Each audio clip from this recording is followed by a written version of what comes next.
name is Sam, and I'm from Barrie Community Media.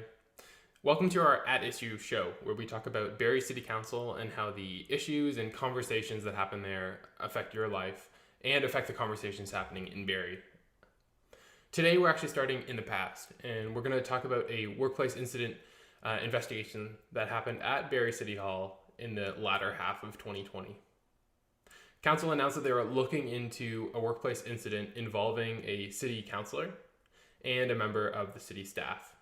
Now, the identity and gender of both the respondent and the complainant aren't known. In the following interview that you'll see, there is a gender term used to describe both. We don't know who it is. That isn't publicly available knowledge. In December, on December 21st, Council released a statement on the issue, pretty much marking it resolved. Council reached a settlement with the complainant and announced a series of measures going forward.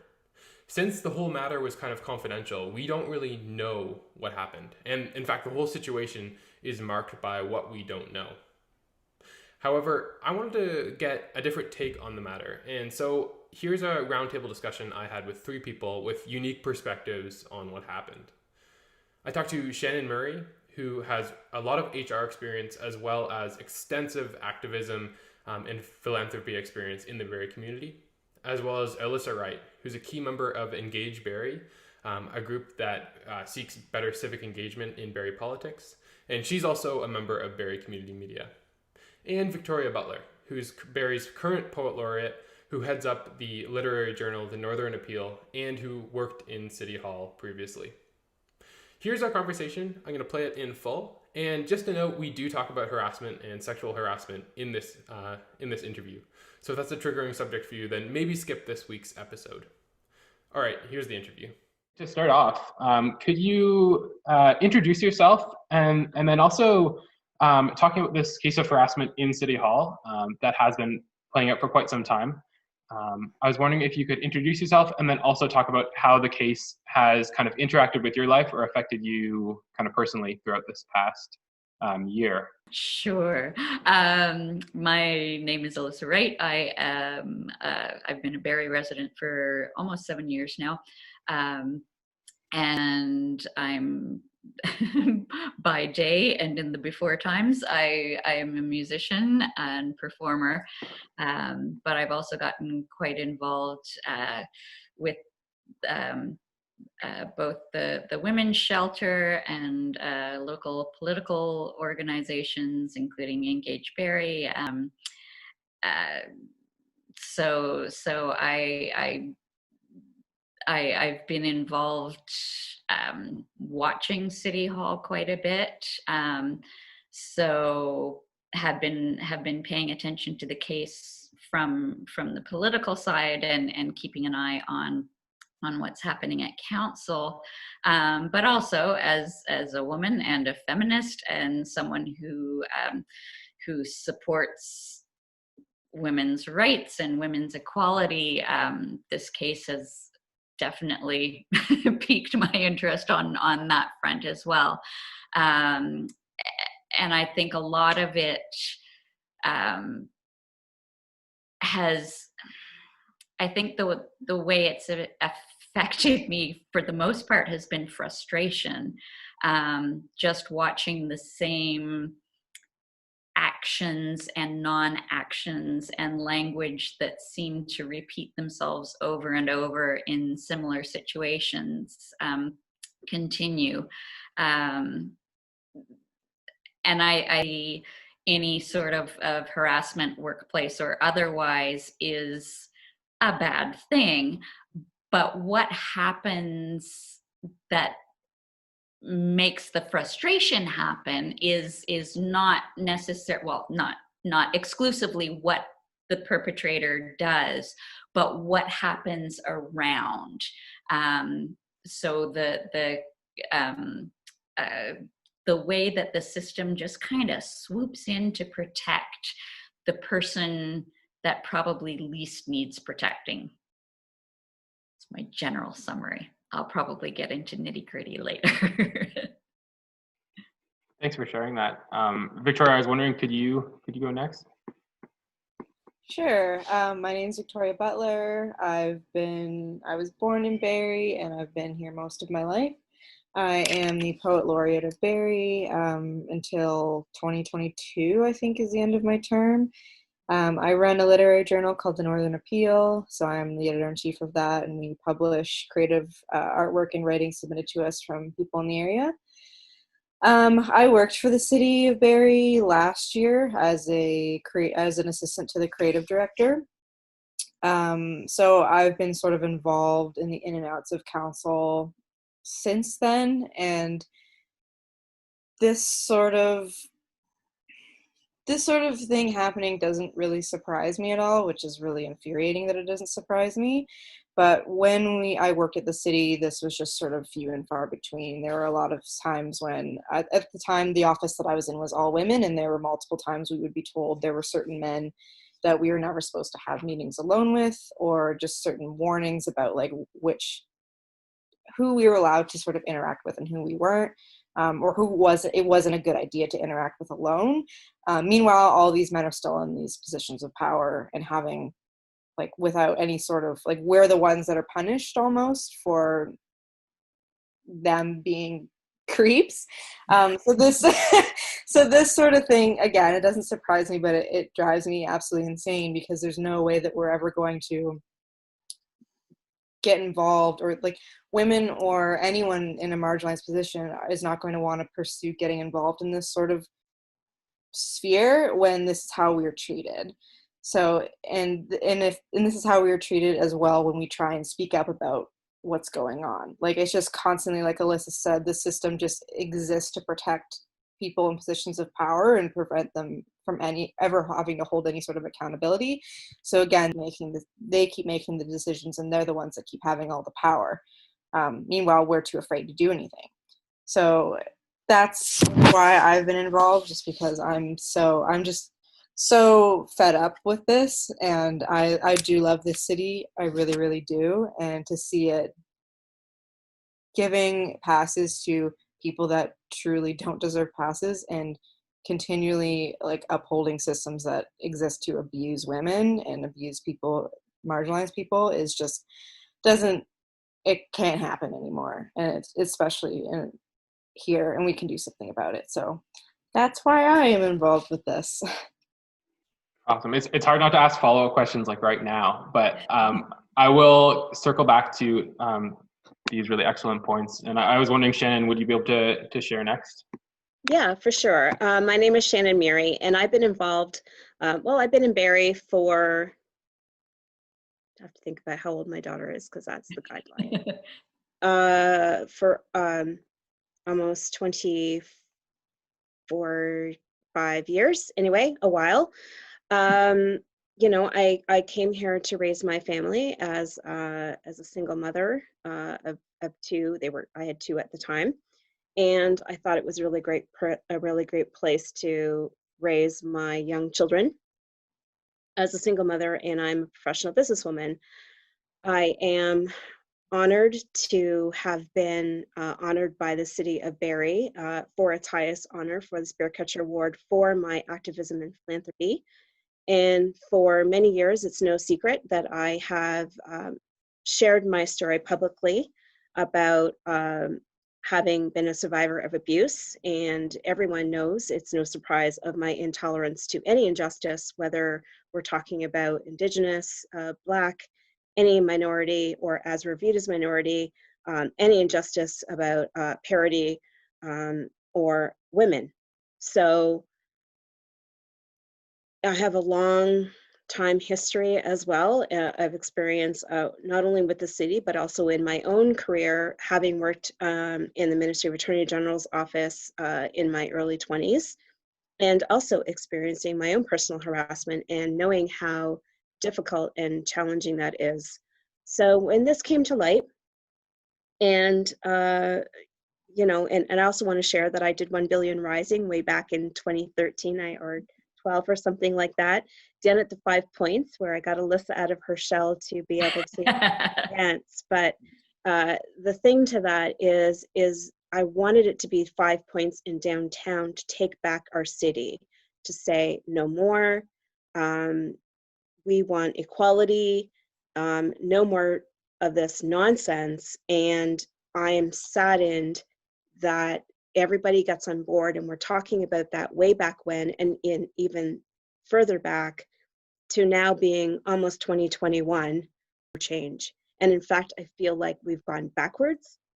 And like Alyssa and like Victoria, I am pissed off because this is not the city that I wanted to raise my children in that way. I've lost my love for it. I want to get it back.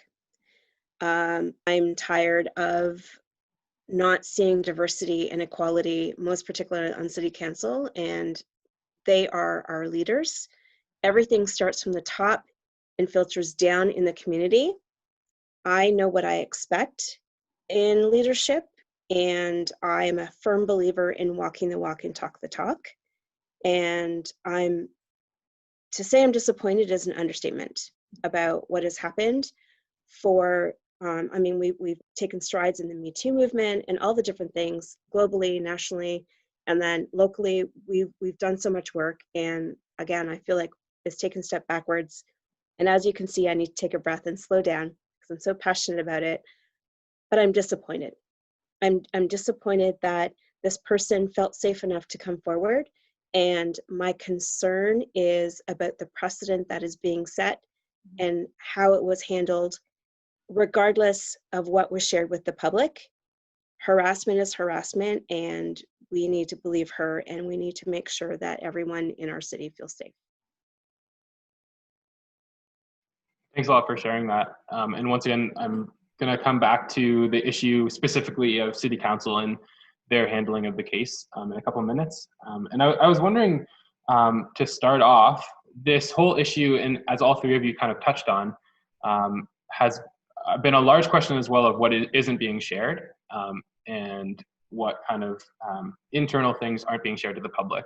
So I was wondering, to start off, could you all kind of give me your understanding of what happened, what events took place, and how it was handled? Because I know it seems to me that there is a lot of confidentiality and a lot of secrecy around that, but I was wondering what happened and how they were handled.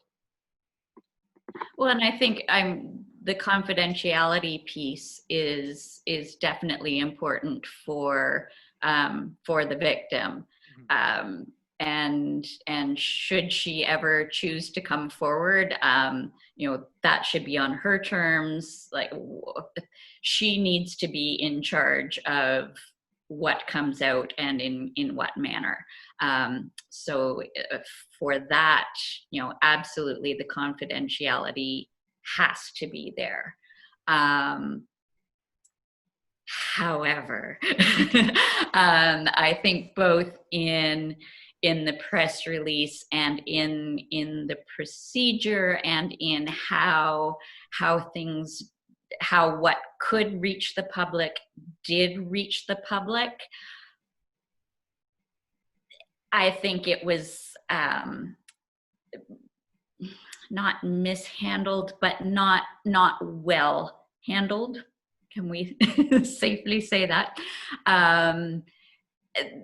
With the final press release and the way things were going on, it appeared that the confidentiality was not so much for the woman, but confidentiality for the respondent, which seems very silly because the way that it all unrolled makes it quite obvious who the respondent was. So I think that's part of the frustration of people in general.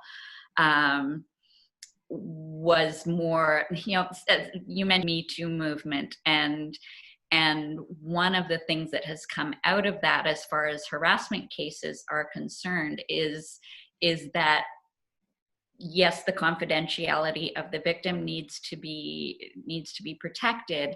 However, there's often clauses where the victim is not allowed to speak out about, is not allowed to, as opposed to is able to keep their own confidentiality, that they aren't allowed to speak out about their story or about the perpetrator. That has started to basically unravel as far as the legal precedent.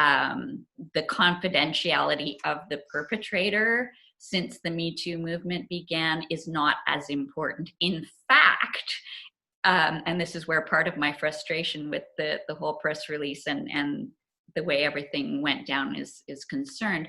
In fact, the system is now being encouraged through court cases to name the respondent, because the silence is what allows this kind of behavior to go on in perpetuity, that allows the unnamed respondent to continue, because staff are not being protected by knowing who the respondent is, who, as Victoria mentioned, away from an official capacity, as opposed to just whispers in the hallway. The staff need to be protected from that secrecy, so they know how to protect themselves, if nothing else. And yeah, the secrecy allows this thing to continue to happen. And I think that's one of the frustrations. And again, the person hasn't been named, but it became rather obvious who it was. The fact that that person was allowed to be in meetings and watching the vote boggles the mind. It's the confidentiality seems to be very one-sided and perpetuating the issue. And I just got off on a tangent, so I'm gonna let someone answer the question that you actually asked before I veer too far off. I think where my concern is that's almost like saying, well, you wouldn't have been harassed or bothered if you hadn't been wearing that skirt that day, right? Like, that's putting it on the woman again, same like Victoria said. And I wanted to be part of this interview today. For me personally, it has nothing to do with who it was. To me, that's irrelevant, because to me, there is no face. It's protecting the women in the community, because we're all talking about it, and we're talking about the staff, and we're talking, like, again, the precedent is being set. The city of Barrie, being a corporation, is the biggest, is an employer. So from my standpoint, from an HR standpoint, I think it was an HR nightmare. And I've shared this with Alyssa in private, that my opinion has always been, this is not just a city issue. The fact is that the way it was handled from the HR, and then why are they rewriting policies, and why are they shortening their policies to why are they reinventing the wheel?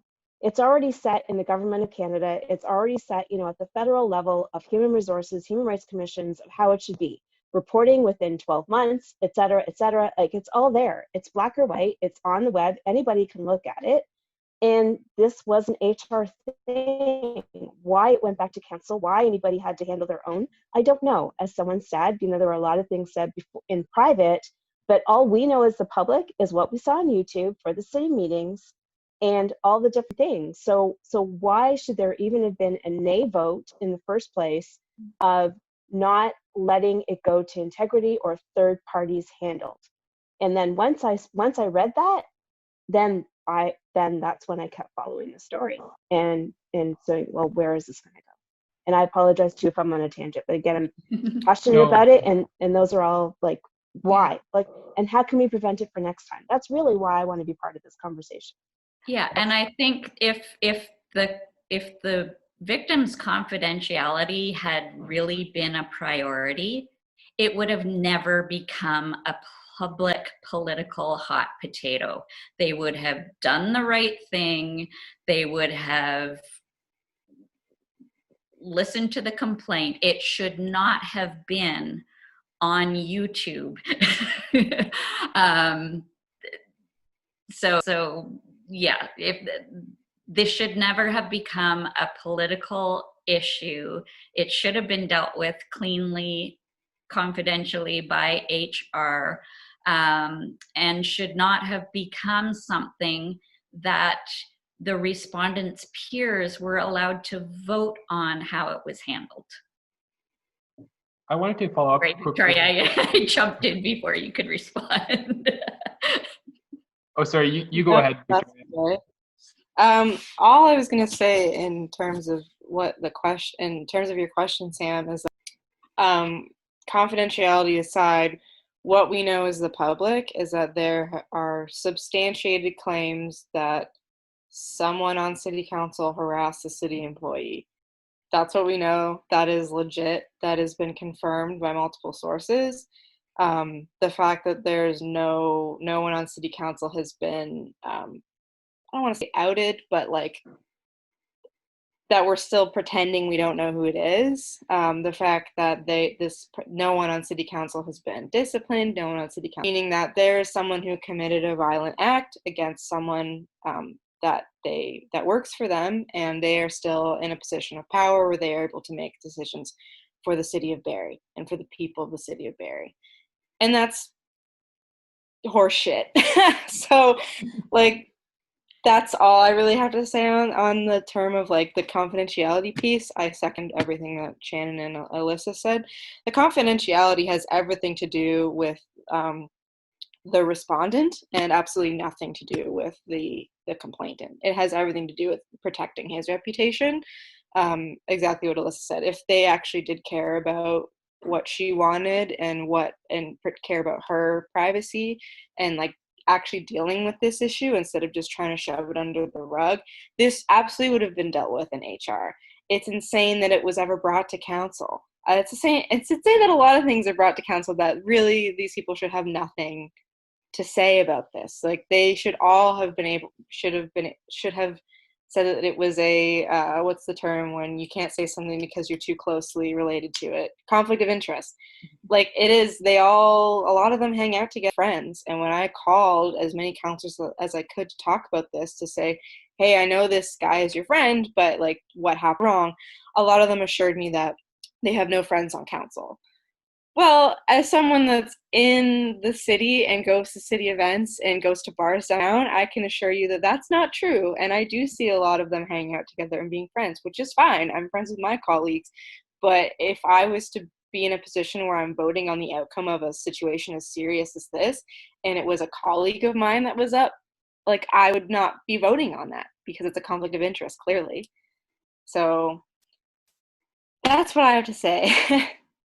I wanted to follow up quickly on what you said, Shannon, about how the situation could have been handled if it was dealt with in HR in adherence to those wide-reaching principles, or brought to an integrity commissioner. What might have changed, or what might have happened differently if the route that you described had been taken? Well, we most likely wouldn't be having this conversation, for one. So perhaps it's important because we're having the conversation if we can affect change. But I mean, again, I'm a very black or white person, no pun intended. I'm mixed, I can say that. You know, it's in terms of the policies, the systems and policies are there. Like, why are we reinventing the wheel? They're already there. And yes, it's an important conversation that we're having, but I feel that if it had been handled, perhaps it would have been handled in a better arm's length way where the victim could feel safer. I don't know how she is. I don't know her. I don't know anything, but a precedent now is set, unfortunately, that the behavior is being excused because now it's public, whatever public knowledge we have. So I'm sure in most cases that there are other people, not just by that person, but by other people, as Victoria said, they were forewarned, and it's kind of like everything is being swept under the rug. So if it were me being an employee there, I would want to question systems, policies, and procedures. And again, it starts from the top up. Set the example, and that's what I feel HR should be there for. Even by going to the union rep, and I believe in the links that Engage Barrie sent, and there was a comment made by the union rep, I believe, correct me if I'm wrong, that something of this caliber hasn't happened before. Well, I'm going to follow Victoria's words and say, bullshit, it hasn't happened before. It's like looking at statistics. Just because you don't see it statistically doesn't mean it happens. It just means that people are afraid for their jobs and their livelihoods, that they haven't stepped up. So let the staff feel safe. If you're going to say no tolerance, then it's zero tolerance. It's like in a school, well, there's zero tolerance for bullying. What action would a principal take, right? Sit down with those individuals and come to an agreement, a ramification, let her feel safe. Don't offer, oh, well, if you want to leave and you want to go to another job, well, jobs are hard to find. So there are so many different ways, in my opinion, and handled way better through the HR. And perhaps, it could have been disciplinary, perhaps it would have been taken more seriously, perhaps it would let the staff member feel safe and let other women feel safe in their jobs. And it seems like that intersects a lot with the fact that city council is majority white and majority male, and a lot of people in positions of pretty great privilege. And so I was wondering if you can touch on that, about what kind of aspects of the conversation or what kind of aspects of the problem were missed, and quite possibly because of the lack of representation on city council. Is that directed to me? Anyone who'd want to jump in on that. I can say Well, something. I think the first step would actually be, since it should have been handled by HR and never gotten to city council in the first place, I think probably we also need to look at the positions of leadership within City Hall and what the hierarchy is, and what there goes a dog, training either, councillors or City Hall staff get in such issues. I had a similar experience personally recently where I was experiencing a harassment issue, and I went to the person who was the person over top and said, like, this is this is crazy, this is enough. And he said, oh, I don't see that you've been harassed. Which it's like, okay, this is black and white here, actually. So it was mishandled, and he didn't have training, obviously, in how to handle these things, or how to investigate or anything. But I'm sure that there are many white men in powerful positions, not just at City Hall, but in any sort of situation, who really haven't been trained in how to either look for these issues or identify them, or how to deal with them in a satisfactory way once they've been identified. So I think that mandatory training in these sorts of issues, I think, would be incredibly beneficial, not just at council, but for city staff management throughout. I concur with that. I would just like to add, though, that in terms of the white male privilege, we already know that that's an issue, but it's not always the case. Again, my position is there's no face, there's no gender. It's it's all across the board. And the reason why I say that is when I worked for the government and Ministry of General, my harasser was a woman. Mm-hmm. So, I don't know why, whether it was my age, whether it was I was Black, mixed, I have no idea. It's irrelevant. But again, human resources is a human issue, and it's a matter of how you are going to treat people. And I totally concur with what Alyssa is saying, that and again, these are conversations we've had in the background. Things aren't supposed to be optional. Again, it's black or white. Here are the systems and the processes that have to be followed. Here's what's mandatory, optional, whether you want to show up or not. This is the way that it is. If you want to work for our corporation, or you want to work for you want to be with us, or you want to work for our employee, whatever, this is our policy. Take it or leave it. Then don't take on the job. That's it. The fact that, again, I'm gonna reiterate this, the city of Barrie is the top corporation setting the precedent for every other employer, employee, and everything down the line. If you go to the City of Barrie website and you're reading about, what the expectations are from the top of the mayor all the way down to the councillors in terms of integrity, professionalism, how they treat the community, everything and everyone, was that followed? That's all I have to ask for anybody reading or watching this.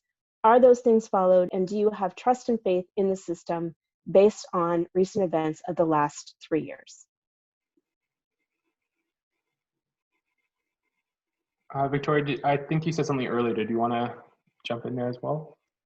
Yeah, just like a little thing I always think of. I don't know if anyone is familiar with the show BoJack Horseman, but there is a skit in one of the shows where this has a point, I promise. But there's a there's a news anchor, and he's saying something like, "Oh, should women have access to abortion? To discuss that, here are 5 white men in bow ties." And it literally is like 5 white men in bow ties sitting around the table talking about whether or not women should have a right to abortion. And it's like, that's just sort of what I think about with this issue, where it's like, I do definitely agree with what Shannon said. Like, there are also women that voted against any sort of punishment, so it has less to do with gender, but it does a little bit in the sense that it's like, they are all, again, they're his friends and they are his colleagues, and they are in these different positions where they don't really understand what they're dealing with. Like, whereas I think other people are a little bit more familiar, whereas like in what Alyssa's talking about in her case too, a lot of people will just say, "Oh, I don't see you as being harassed." Like, there's been situations where it's like, "Oh, this man is abusive," and I've told other men this, and they're like, "Well, I don't see that as being abusive because he's nice to me." It's like, well, that's great that he's nice to you, but you can't just, I don't know, you're not, certain perspectives give you certain perspectives, and that's why you need to have greater representation in order, so that you're not just basing off of your one single-minded idea of what someone is or what someone is capable of. If that makes sense. Yeah, I think that does. And I want to be mindful of all your time as well. But I was wondering, for people watching this, or people that have been following this issue, that might feel powerless, especially since it seems on city council's end that there has been a resolution. What can people do? Like, how can they get involved, or how can they help kind of motivate change in these areas that you've talked about? Make a ruckus. And just going with the origin question about council, there is a election coming up in 2022, and finding people who better represent the community that we're living in now, and encouraging them to run for office, or if they don't personally want to run for office, to get behind someone who they think could better represent them, I think is a huge thing. As it turns out from this particular case, it looks like there isn't anything that is left to be done other than hold people responsible for their choices and work hard to bring in people who would make better choices. And watch and don't reelect them. which is why we're working hard on stepping up. Stick your head in the sand. I mean, we're not here to judge people, but if you don't like something, commenting on Facebook or social media is not enough of an answer or response. If you don't have faith in the councillors, time that you can. Maybe you want to run, right? Look for those opportunities, but most importantly, I don't want to see us go backwards. Let's move forward, and let's definitely try to affect change. If you don't like something, write your councillor, and let's just try to affect change. I mean, it's hard for me to say. I mean, I don't want to sound like a hypocrite, because quite honestly, I don't have faith in my councillor. I feel like it is one of the boys' clubs, so I just try to look at how I can use my name, my voice, and reputation in other ways to affect change. So do more of that. Well, thank you all. That's really, I just really, really appreciate you coming on and speaking to me about this. I was wondering, just before we close, was there anything that you feel like you didn't get a chance to say or didn't get a chance to speak about that you wanted to mention? An open forum. Yeah, I just want to love my city again. I want to have faith in the leadership. I really don't. I'm very disheartened. And it's very challenging considering what I do, that, in my business, I have to promote my city a lot by working with a lot of investors here, which is why I've been very cautious about what I say or do. But again, it's no secret that I stand up for inequality and injustice. And, I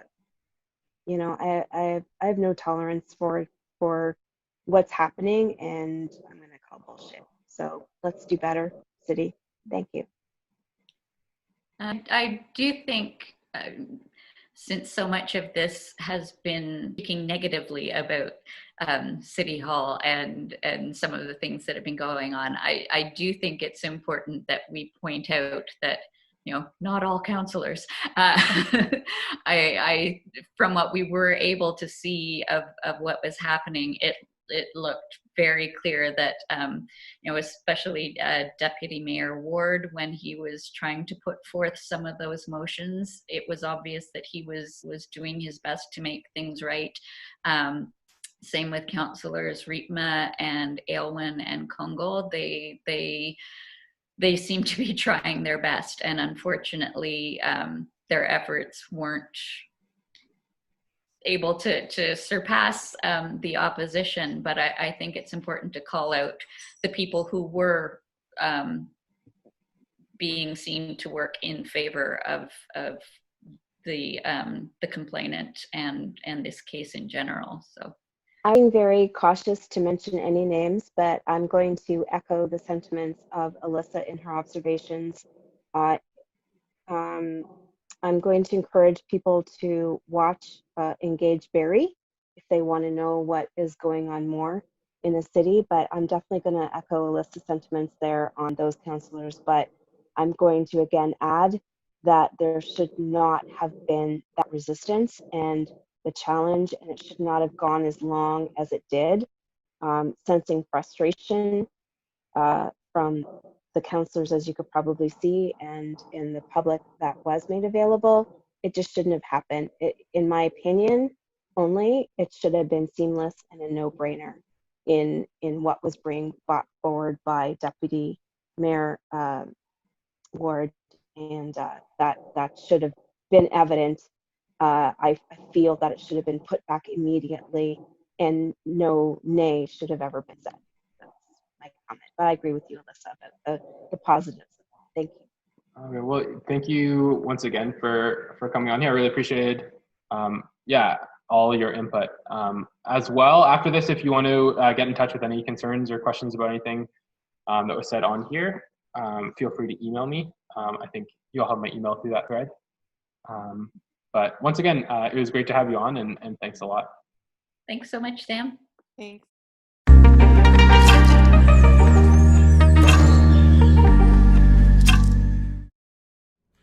The press release released on December 21st Also states that at no time did council vote to suspend, block, slow down, and investigate, quote. And in response to my emails, Rebecca James Reed, the executive director of Access Barrie, said that no specific time frame was imposed or express review process was stated for the workplace anti-violence and harassment training that the city councillor will undergo, as well as the new policies and procedures introduced to City Hall. And we don't have details on what those policies or procedures will look like at this moment. I also want to reiterate that we don't know the identity or gender of the respondent or complainant. So that was our first At Issue show, and I hope you enjoyed that interview. And once again, I really wanted to thank our guests for giving us their expertise and sharing their stories as well. We're going to be back here for more interviews, more discussions, and more news about your community built on the stories of your community. So I hope you'll join us. I hope you'll get involved and help shape the future of community news. Thanks again for watching. I'm Sam Gillett, coming to you from Barrie Community Media.